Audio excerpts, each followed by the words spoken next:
Welcome back to another episode of Meet the Creatives. I'm sorry for the delay, people. The country was in a weird spot. It felt like weird to do interviews, but I'm back.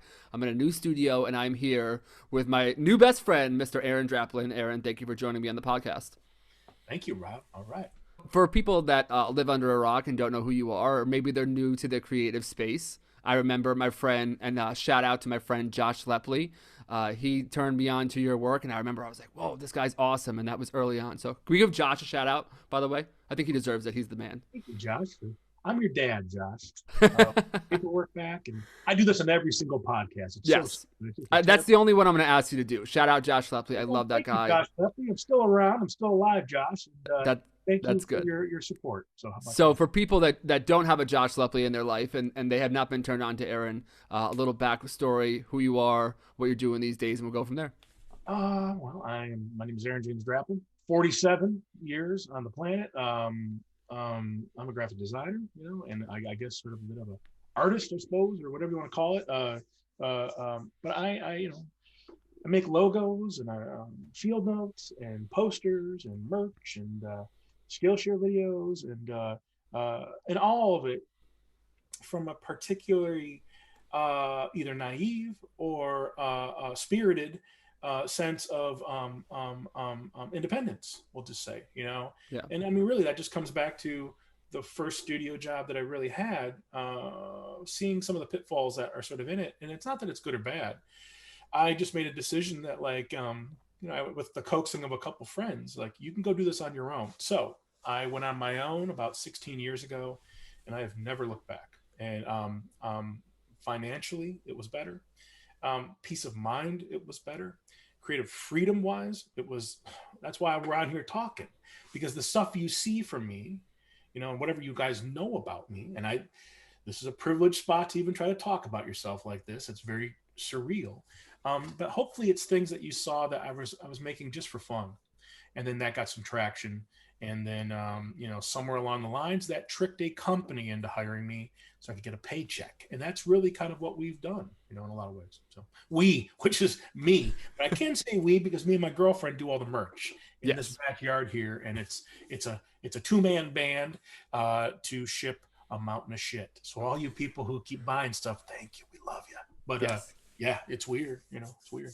That's awesome, man. I love it. Yeah, and that's really what, when I first was put onto your work, what really came across that, I think as I'm in the branding graphic design space, and I've been trying to find my footing here over the last couple of years, and seeing your work kind of showed me that design could be fun, it could be expressive, but also it could be simplistic and beautiful. I think that your work, while it's fun, it's also very legible and readable. And whenever I see your work, I always find myself just opening up Illustrator and just making some shapes and taking some lines, and there's sort of a carefree nature about it. Was there ever a point in your career where you felt kind of stuck, and then is there some sort of cool origin story there where you had blank canvas for a couple years and all of a sudden you were like, you know what, I'll just do whatever, and then there is born Aaron Draplin? Well, I think it's a little deflated. This was all a hobby before it became a job, and I'm really thankful for that. So my ability to be able to get what was in my head out onto a page for a lot of years was really only through pencil and paper and ink. And I can kind of, it's a funny way to talk about it, but I had 4 years up in Alaska, these 4 summers up there. I was washing dishes for the first 2. The last 2, I was a cook and a dishwasher on extra shifts and on a sightseeing train. And you can kind of see the layers of rock, in the sediment or something of where things changed for me, because that first summer of 1996, when I went up there, all I had were sketchbooks. And up to that point, that's really all I had. Now, I had learned how to use computers, but I didn't have one up in, when you're up in Alaska in that summer, you're kind of naked. You don't have all your gear. You don't have your stuff. You don't have all your records and books and things. And you don't have, you only take what you need to get through that summer. Right. And you boil down what you need, to a skateboard, a bike, a guitar, and then my ability and love of learning and wanting to learn how to draw and sketch and make things. That's all I had. So that first summer, you get to see these examples where like it was just like analog. And Right. then that first summer, you get to see where I would pedal to a Kinko's and use PageMaker or some Macromedia freehand. Like you would swipe a little card, you would put hours on the card. Okay, okay, okay. By the summer of '97, I had my computer after that first summer. Summer of '97, you get to see like already like up the food chain that like now I get to be digital. If I want to build something, be it a timesheet for me to track my hours on the train or a zine to fuck with the fellow cooks or whatever, it's all in that summer contained on that monitor and that machine. By the third summer, you start to see me reach out to where like I would make t-shirts and stuff using this tool. So, that really is sort of the origin. I mean, it was in 4 condensed years. By the end of that, in the summer of '99, I had already had a year at MCAD in Minneapolis. I went there in '98 and then worked, did a year and then went back up for one more summer in Alaska. And then by the summer of '99, you really get to see me grappling with like, what is going to be my way? Because I just went to a year of school where I got to see the latest, coolest, hottest shit, which was garbly-gook from the '90s, postmodern horse shit, right? Right. I got to see it up close. I tried my hand at it. It never felt quite right to me. I felt like I was just pretending to be some asshole from Cal Arts or whatever. And we got to hear all about them. Yeah. But equally in that Minneapolis first year, I also went to like sheet metal yards to get sheet metal for my class. And when you're at the sheet metal yard, you just need to be respectful, stand up for yourself, take it on the chin. And, so I knew how to handle the guy at the sheet metal yard as much as I knew how to handle,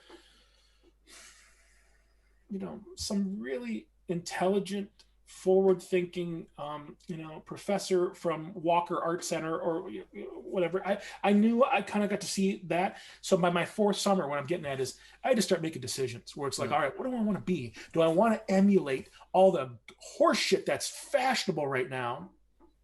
And I wasn't into it. I loved Saul Bass and I loved, dare I say, corporate design. I loved things that made sense. And that's where I just started to say, like I loved rock and roll. I loved rock and roll posters. I loved rock and roll records, but I didn't make that stuff.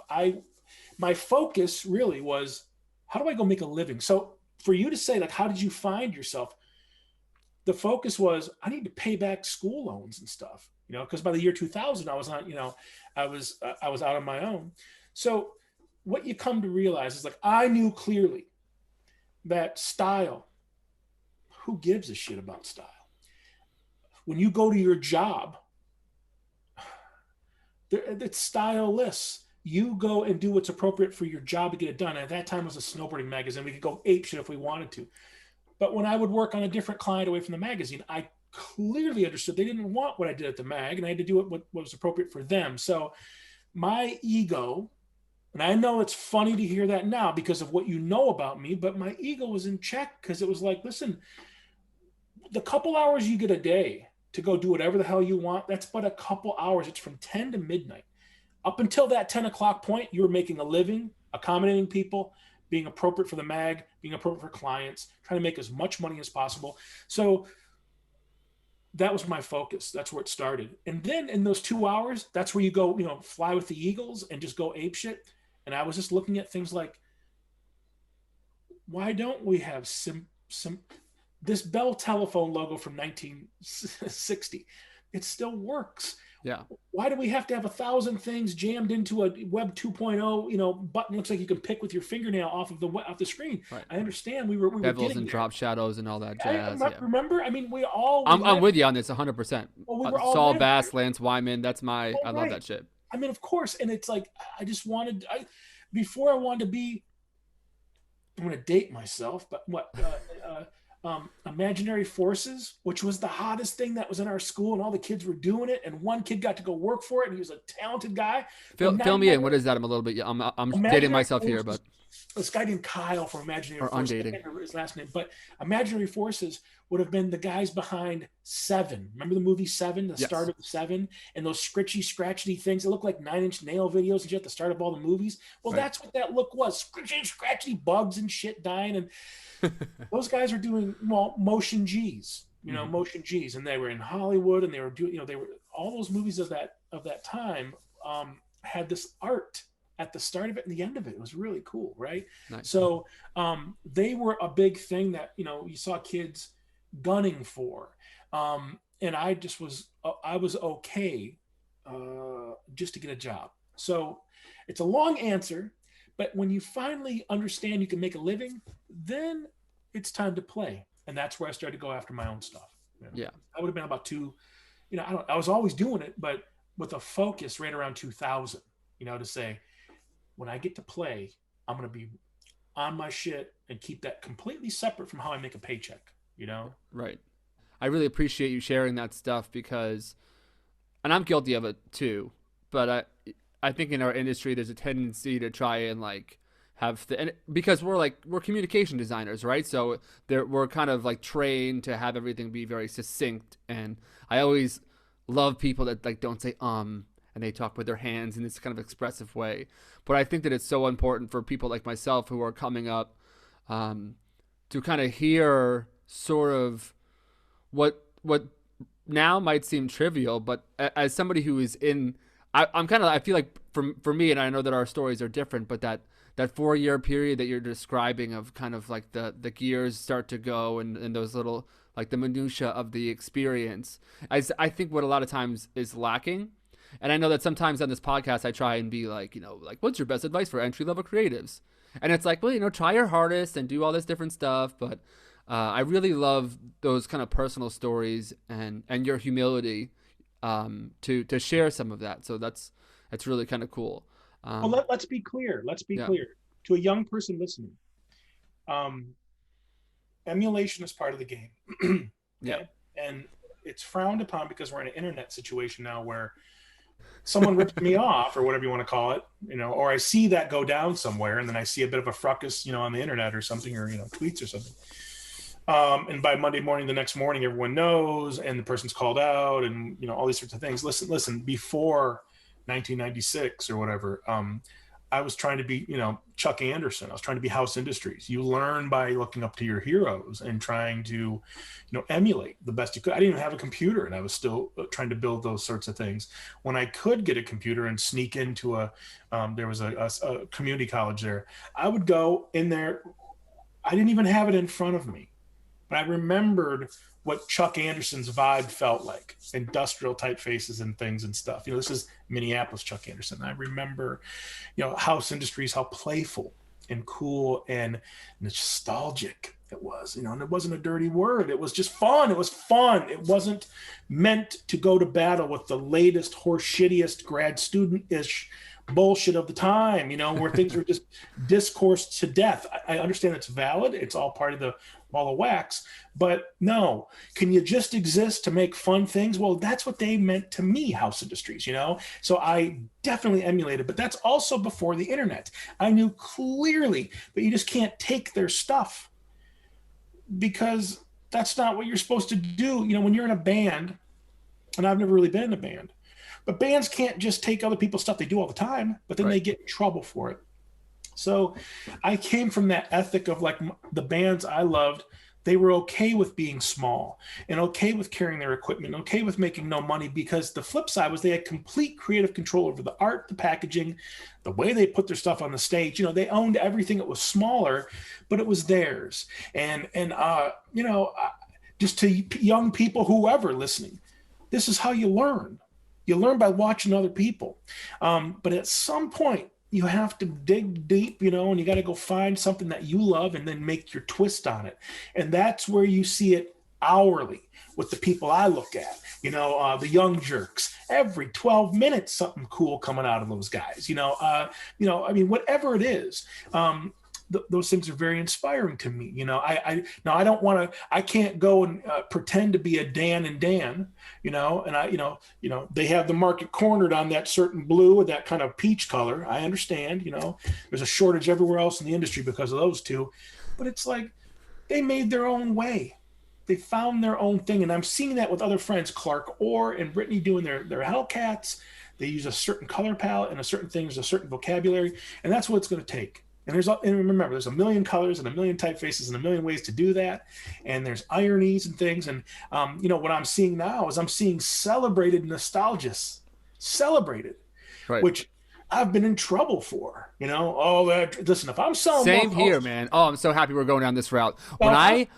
Real quick, I just want to not to cut you off. I'm sorry. My apologies. But I feel the same way. And I've been posting all over the internet. I love JKR's new take on Burger King. And I love all of these, like the nostalgia that's coming back. I thought that Cooper was a brilliant typographer. And I love I want it 70s tacky. I want things to be downright mod.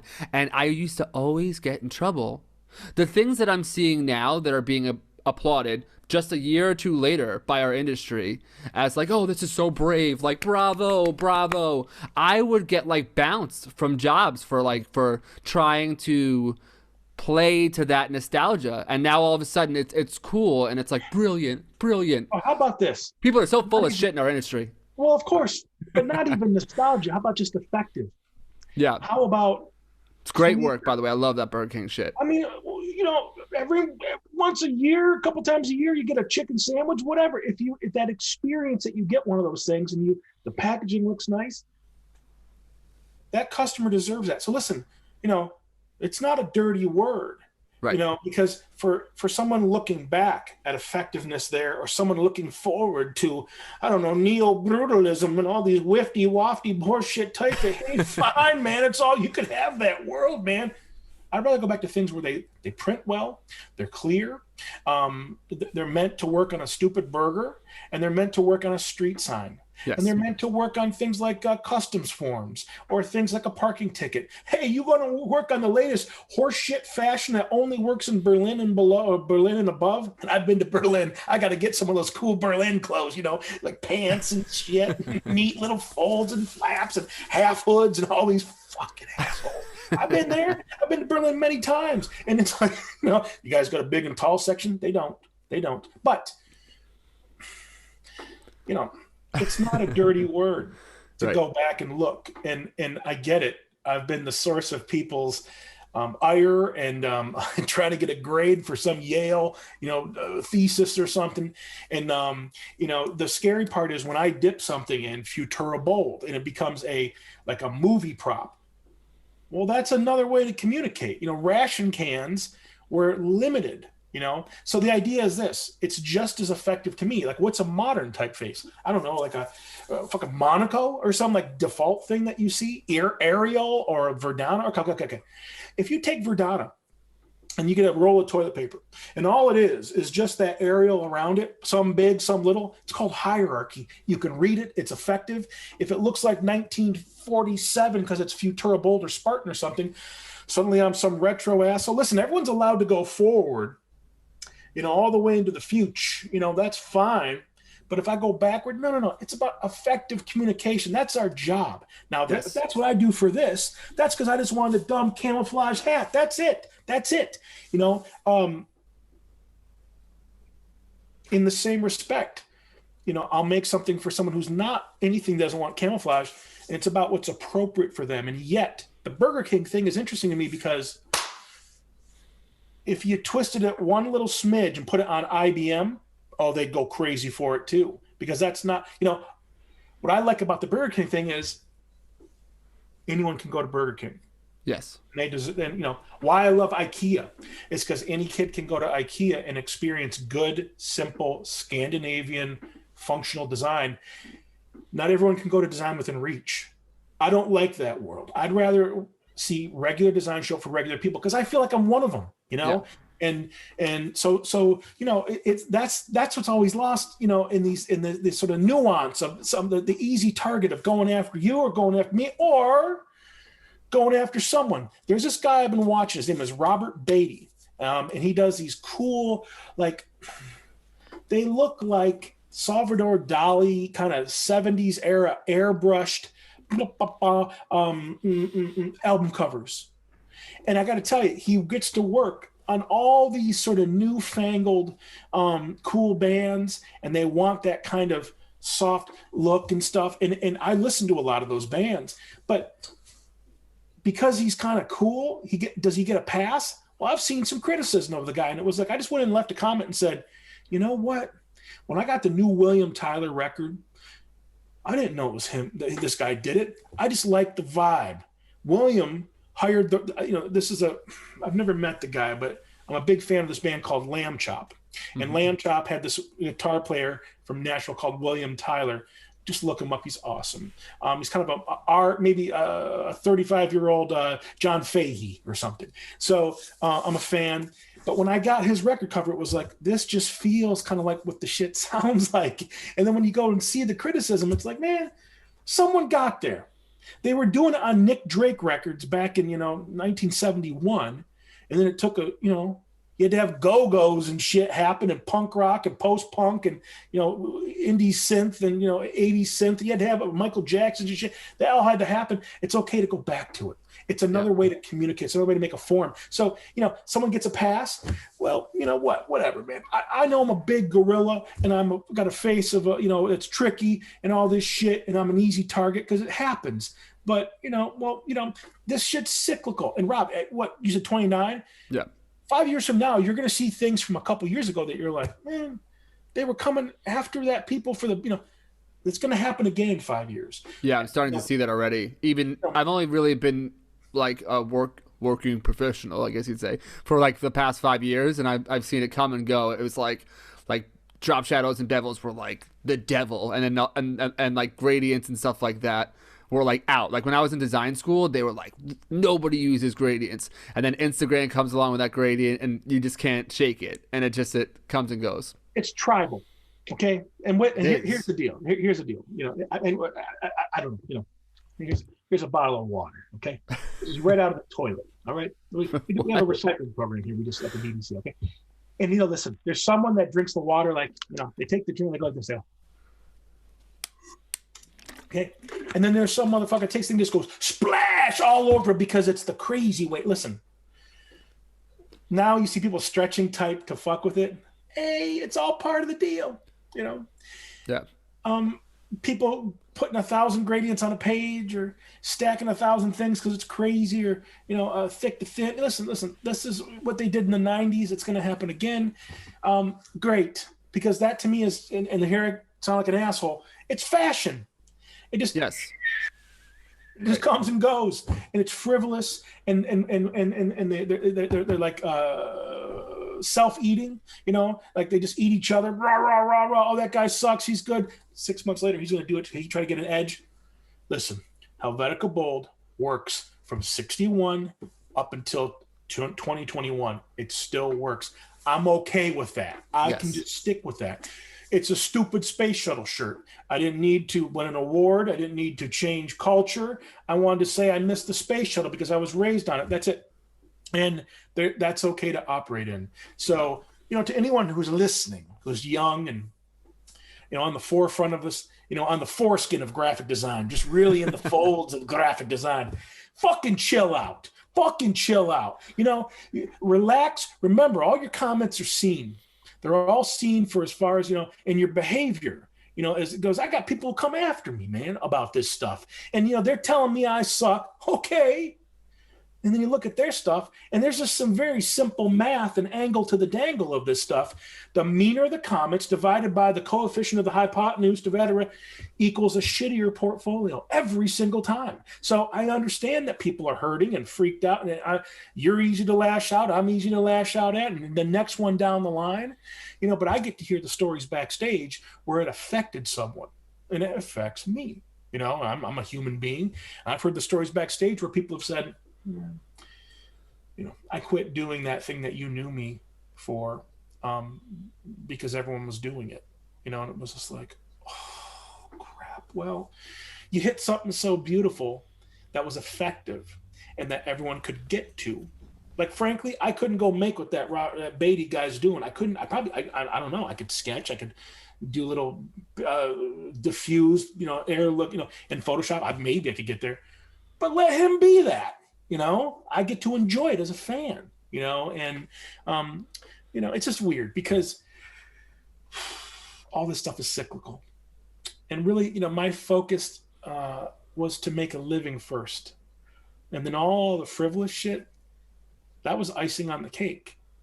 Some cakes don't have icing. I was okay with it just being, this is what I get to do to make a living, to pay for my school loan, house payment, things and stuff. I'm okay to live there because it's better than when I was washing dishes. I know that sounds juvenile or something, or kind of a reductionist, simple little plot twist of like, it's better than me going back to making pizza. But that's kind of all I knew, Yeah. in some respects. When you go up and you wash those dishes, it's a pure thing. And yes, people are beautiful, happy hikers, and you're around all that stuff. Well, my goal that summer was to get a computer. Other people's goal, and it's just as wonderful, whatever, was just to have a killer summer up in Alaska, hiking, fishing, dancing, fighting, fucking everything under the sun. I mean, and then doing that for 3 days and then going and working for 5 days, doing that for had a great youth, right? On my, there were 8-day cycles. You go up and down, day off, up and down, 3 days off, right? So in those 8 days, you had 4 days off in Anchorage, and 4 days on the rail. But I would do this thing where I'd go up and down, day off, up and down, day off, and then do one more in the 3 days. So I'd get 6 of 8 days. See what I'm saying? Because that meant over the course of the summer, I had 33% more money, or whatever you want to call it, right? Or whatever it was. And so I did a lot of extra runs. My focus was to learn the machine. I remember pedaling to towards the end of the summer. You pedal over to a Barnes and Noble, and they might have the design annual there, communication arts. Yes. And if someone didn't buy it, then I have a couple copies up in Alaska. And I would sit and read that thing cover to cover and look. This was before phones. This was before things and stuff. And I would just be so inspired to learn about aesthetic apparatus, or whatever thing I saw in 98 and 99 that I could go learn about later. And then, see their little twist and their little turn, and then try to make my own, Yeah. And yet clearly be okay with, I may never get to be in communication arts. So what? There's no sash that says, I'm the best, you're the worst, I'm the last, that's why I did a t-shirt for this country rock and roller named Chris Stapleton, who's a big act. I know Chris Stapleton. Yeah. Well, I got good taste. I didn't know it. I just saw his record at my record store. So I thought, okay, that means he's kind of an indie guy. Jason Isbell, Sturgill Simpson, one of those sorts of guys. Okay, I love those. Well, I know Isbell from Drive By Truckers, right? But he will never become a Luke Bryan, and I'm okay with that. Yes. Chris Stapleton's getting close. And yet when I made a t-shirt for Chris Stapleton, I said something like, Nashville's 47th fastest guitar player. And he loved it. Because if you can laugh at yourself and realize it's okay to be number 47, let number 1, 2, and 3, but whatever the fuck, stupid. You can have a nice life at number 47 too, if you're just okay with understanding that those numbers don't mean shit. Right. So, that came to me naturally, this sense of humor and this sense of like trying not to take myself too seriously. Absolutely. Real quick. That was in Minneapolis because I got to meet some serious graphic designers. Yeah. I mean, universe love them, God love them, whoever, may she love them, I don't know, it's they're still taking themselves seriously. I can tell you a funny little story. Sure. And we'll see what happens here. Well, this is easy. I love it. I love sitting back and listening. It's fun. Well, there's makes my job easy. There's a fable to this. When I went to Minneapolis to go to school, to MCAD, to go do my walkthrough, I can remember every classroom, pretty much. I can remember what it felt like. I can remember the catalog in my hand. This is 23 years ago in 1997. And I remember that afternoon because it was hyper real. It was Technicolor. It was this like weird thing, like this could be my life if I could get into this school. And I was taking notes, right? And while we were there, one of the admissions women, and her name was Rebecca Haas. She was great. She was nice to me. Because 1 week before that, I went to MyAd in Milwaukee, and the woman who walked me through was mean. Okay. So I wrote about this in the book. Well, she was mean at MyAd in Milwaukee, and I get up to Minneapolis. I'm school shopping, and this Rebecca Haas was really cool. So I won't name the next name, but I get walked through the school. I see all the stuff, I can remember it. And then I get back to her office, and she says, hey, I just heard someone's name is up in the screen printing shop, and you need to go meet him. So I who is this? And she's, oh, he's this hot shit designer, and he's this and that and this in Minneapolis, and he's worked at agencies. Now, oh, okay. So I go up there, and I just know on the way up to this thing, like, I need to be gentle. I need to approach, who am I to him? Well, he doesn't know who I am. I'm just this kid excited to come to this school. And I approach him like, hi, my name's Aaron Draplin, and I was told to come ask you about the school here from Rebecca. It's not that he was a dick. He was, but I, he doesn't have to say anything to me. I was gentle, and then when I sensed quickly that he wasn't going to, he kind of said, yeah, I'm a teacher here. Yeah. Oh yeah. What do you, he didn't ask anything, but I didn't expect him to, but I got out of his hair. I just was like, thank you. So-and-so, you were recommended, and I just wanted to see what you thought of the place, and you get back to your thing. And I left, and I got over. So I remember the name, and I would see his work while I was at Minneapolis. Cause yes, he was one of the names, ripping around town there, but it looked like the 90s. And what I mean by that, it was as forgettable as the day is fucking long. And yet you put it right next to the next piece by Charles Spencer Anderson. And I'm biased, but that looked fresh and exciting.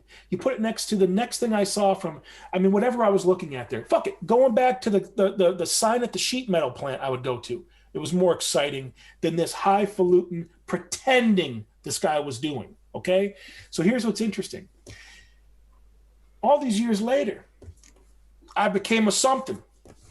And about 10 years ago, I got an email from so-and-so saying something to the effect of, hey, if you ever have extra jobs, let me know, because I'm looking for work. You seem to have done well for yourself. This is probably 2011 or 12. And out of curiosity, I went and clicked on his shit. And his portfolio, it never changed. He was still holding on to that horse shit from the 90s.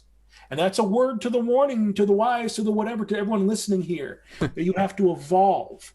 And yes. You cannot hold on to that stuff and then be bitter like he was, that people weren't interested in the garbage he made back in 95.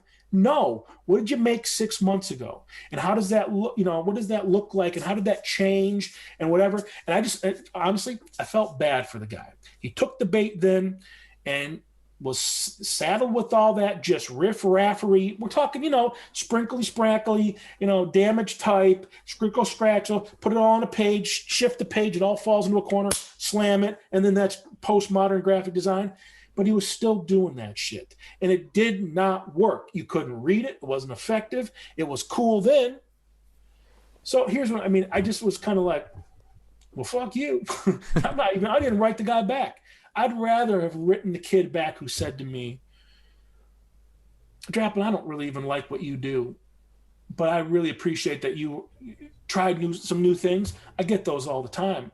And I just tell that young lady, like, it's okay. You go do whatever you got to do. You got to be you.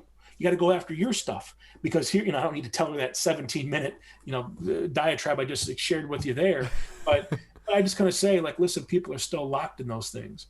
And there's a safety in your beautiful typography, and there's a safety in just the basic tenets of graphic design, which is the ability to communicate in an effective way.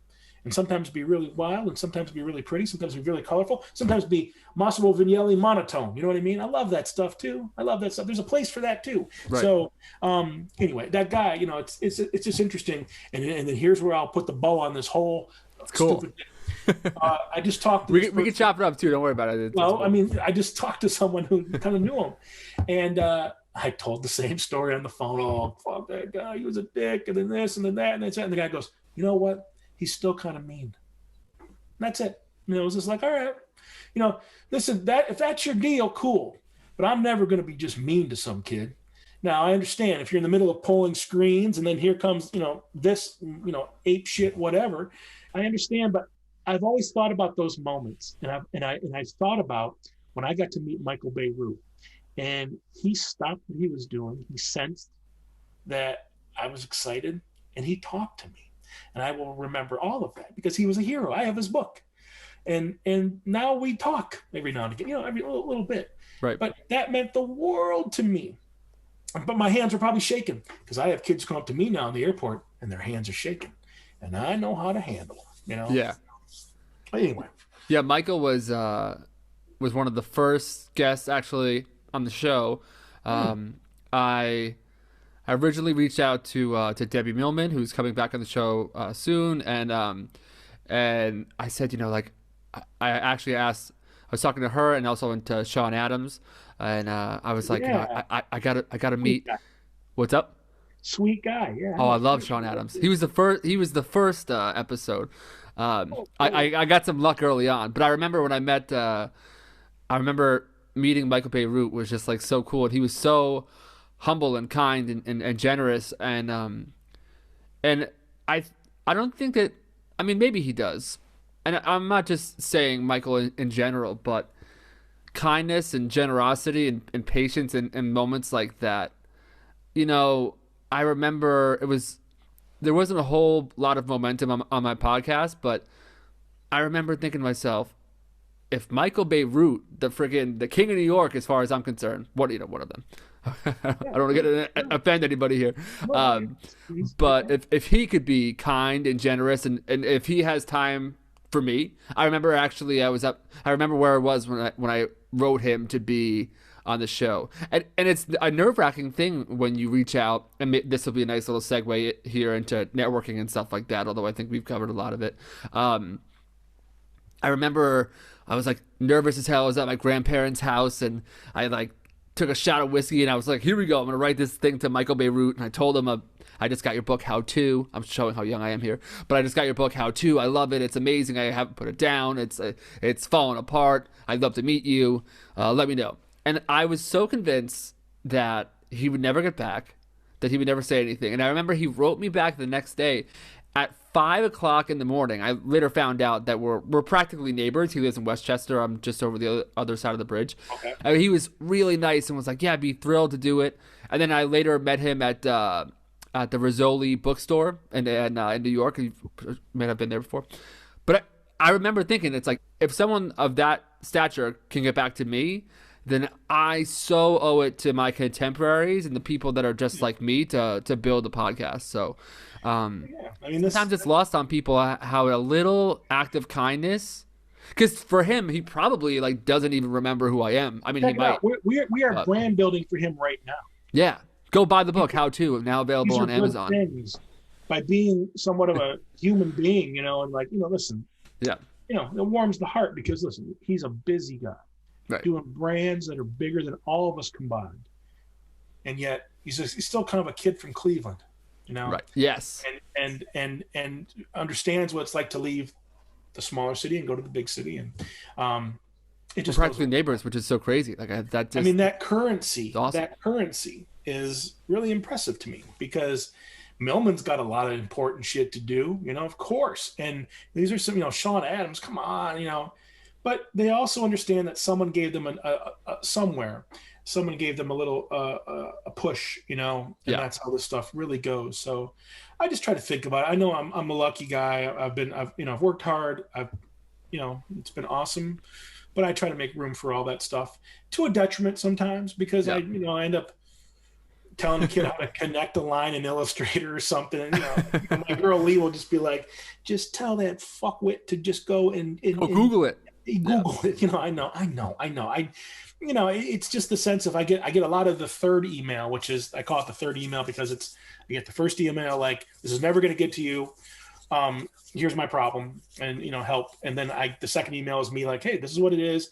Thank you for hitting me up. I'm getting back to it. Take care of yourself. I try to cinch it up, Right. sometimes. And there's always a third email of like, it was you. Yeah, it was.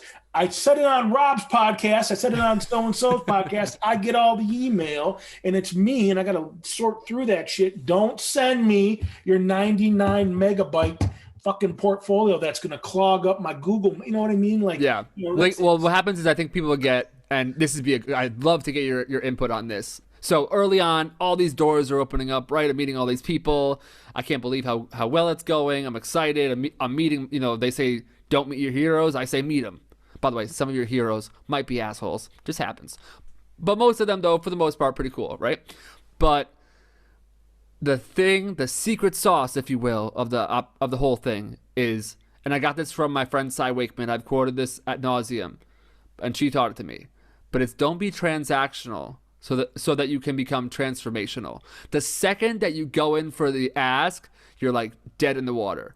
And I learned that lesson personally, like the hard way, but it's so true. I mean, I have friends that I've made through the podcast, like one of my good friends, there needs to be like a new word for like an internet pen pal, just somebody. Right. I mean, I listen, we joke about it all the time where Lisa, those are internet friends. And I say, listen, they're real friends. You talk to them every day. When I go back on the road, I'm going to see Clark Orr. She's friends with those guys too. But the idea is there's, she likes Clark and Brittany. So then they said they make the cut because she's just like, you got to be careful because you've only talked this kid on the email. But here's the deal: we've shared a lot of stuff, right? And you see each other on Facebook every day. You interact with them; they become your friends. In the last year, what else do we have? So there was a connection and all this stuff, So I like that everyone's home with nothing better to do, and they just kind of have to like feel bad for me, and eventually I kind of like wear them down to be my friend. But real quick though, just to wrap up that one thing I was saying, this guy Mathieu Beton, he's French. It's Mathieu Beton if you want to be all American about it, but Mathieu Beton. He's Dave Chappelle's photographer. He's John Mayer's photographer. He's worked with Quincy Jones, Lenny Kravitz. Like the list goes on and on, right? I think he's a great example. Our friendship works because I don't say, "Can you get me tickets to John Mayer? Can I meet Lenny Kravitz? It's really important if you like." Sure. It's amazing the relationships that you can build if you don't get transactional about things. Like we are friends because I like him for him, and I think that you probably have that too, where it's like, hey, like. Nice, and tell me if this is true. I'm making a lot of big assumptions, but they're like, hey, like, loved your talk at in Indianapolis or whatever, like really great. And you're like, hey, no problem. And it's like, can I work for you? Here's my portfolio. Can you sign this thing? The tricky thing, I get some of that stuff. A little bit of fanboying. Oh yeah, I get a lot of it. But when they see that you're busy and then they can listen to you talk about it, like I did this thing called Factory Floor Prep. You saw it, see this shit. Yeah, just winging it. But they can hear me say it was a busy week or it was a mellow week or I'm, and have a connection to like, maybe I shouldn't show my portfolio today, and then I'll get them on Tuesday or whatever it is, a couple days later. It's part of it. It's my job and my duty as a human and as a sort of harbinger of trying to be a good citizen to write this kid back and say, hey man, it's just me. I mean, you've heard me for years now talk about this. It's just me. And it's a one-man band. I've told you that I don't really, where would you even sit?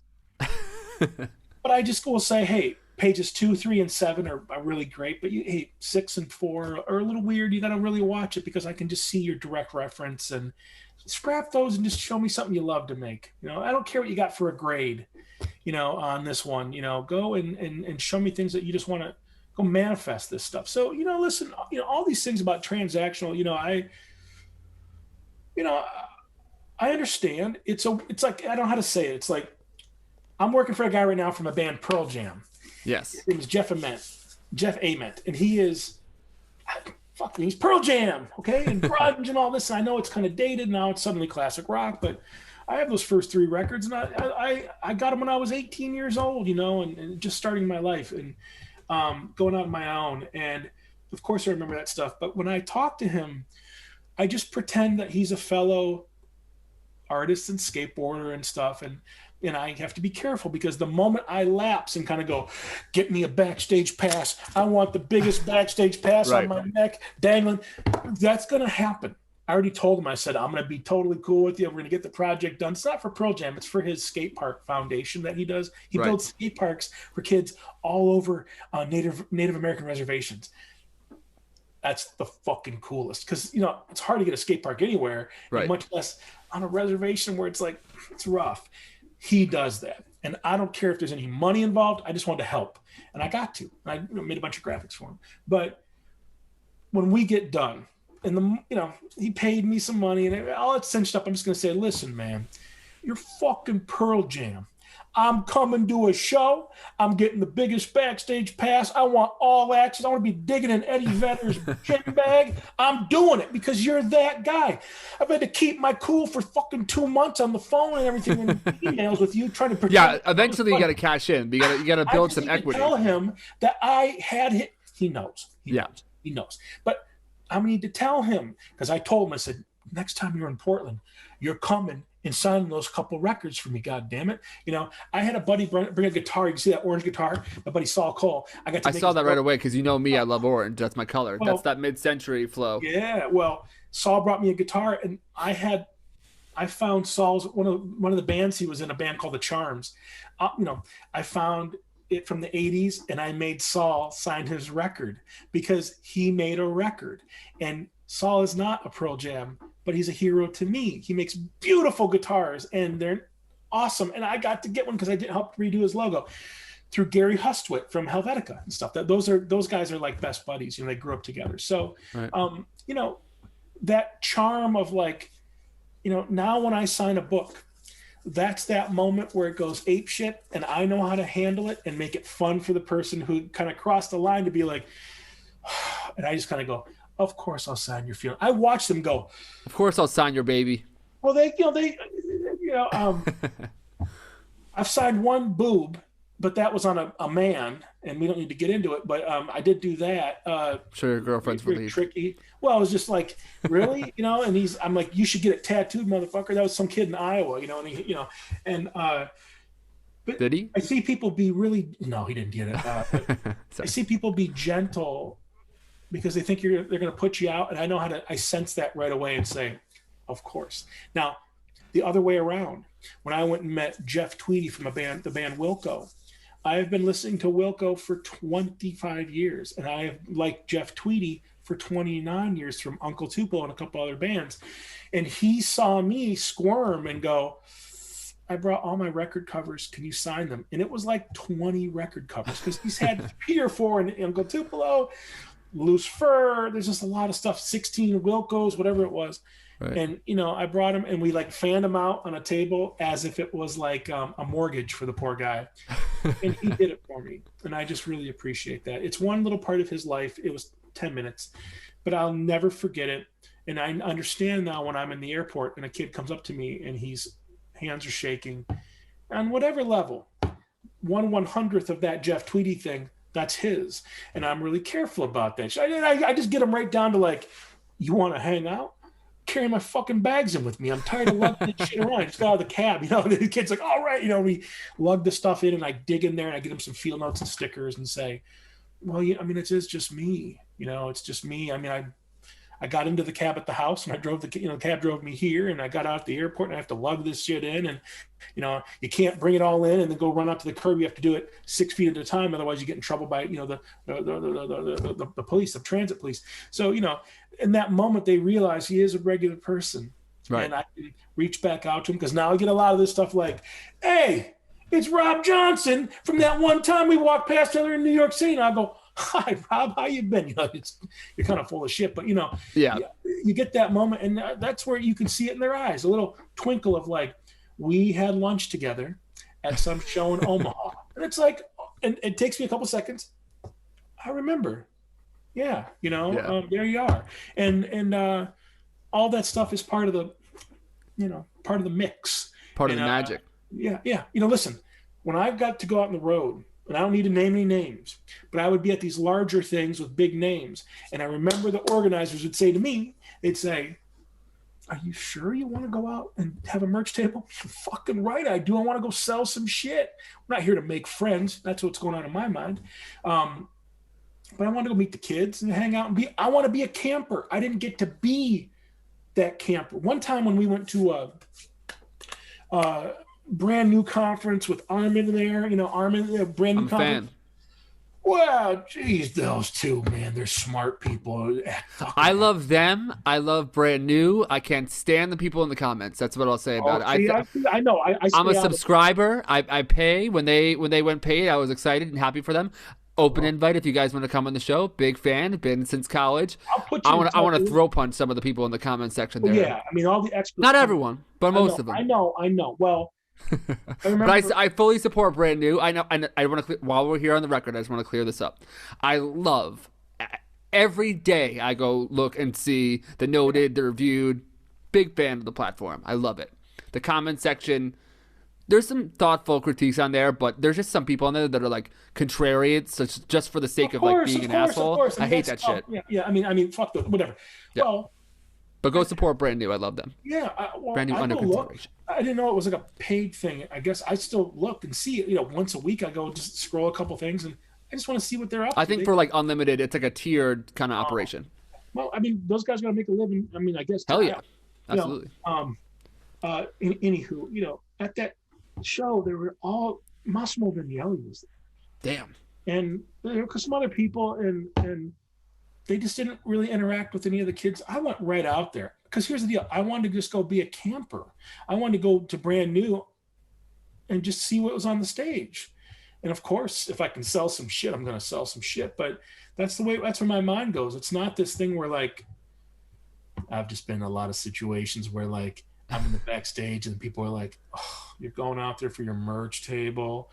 Oh, and it's like, you laugh now. I'm going to go make $3,000. Look at that laptop you're working on. That thing's a piece of shit. I'm going to go make a laptop now. And I'm going to meet every kid. And we're going to go out and they're going to drink and barf all over each other. And I'm going to have one little drink and howl at the moon. And we're going to be friends. And I get to see so-and-so and so-and-so. And she's coming and he's coming, all this cool shit. And you're going back to the hotel? Do it. I can picture you crowd surfing in this setting. Yeah, have a couple of people lined up.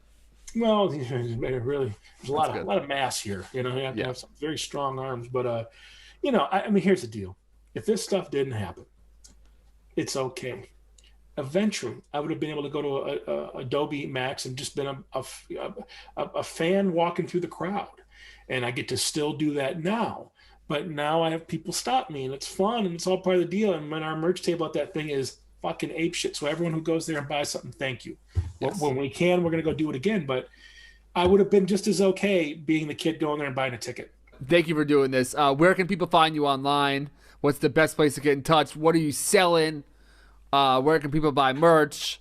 You're going to save me one of those watches, right? Those watches are cool. Listen, another batch coming? Everybody. Let me get a word in here, other edgewise there, Rob Johnson. Go in there, fucking dial up that Alta Vista web crawler and go to Draplin.com. Go get that Lycos GeoCities Cash account revved up. Get your AOL. Get that thing hooked in. Come to Draplin.com and get some merch, /merch. Get some merch. Go to fieldnotesbrand.com. Go to DDC Book and then go to Amazon and get the book. Go to DDC Fonts and buy your new bold and buy it in bold font. Go to Skillshare, watch some videos. Go to Rumple, buy a blanket. There's a lot. Your Skillshare, yeah. See, now you're fucking me up. Your Skillshare stuff is awesome, man.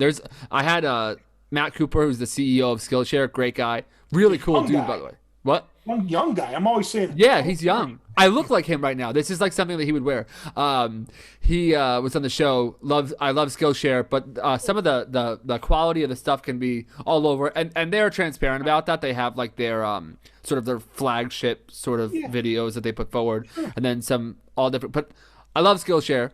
But your videos in particular, they have a funness to them, and if you're at home and if all this value wasn't enough for you, go check out Aaron's Skillshare classes. We try to make them fun. I mean that's you don't take yourself seriously. Some of them are like, "Hi, today we're going to be talking about." Right, and listen, that has its place too. I mean, what's interesting is if when you, this is my little thing I do my factory floor. It is a piece of shit, by the way. It's about $12. It's a little, I don't know what it is. It's some kind of a back scratcher. It holds my camera, you know, it folds together. But what I like about Skillshare is that someone can go put their phone up, and if they have some stuff to share with you, they can on that platform. And I like that. I like that sort of democratization. Now, listen, doesn't mean it's going to have, you know, explosion. Hopefully they'll sponsor my show. Sponsor my show. This is free advertising. I'm going to charge. We're going to send an invoice for this. Well, I mean, what's like, I know there's a lot of competitors out there, but you know, I quickly show how much I don't know about what's going on out there. That's one of the first ones I got to, and it was like,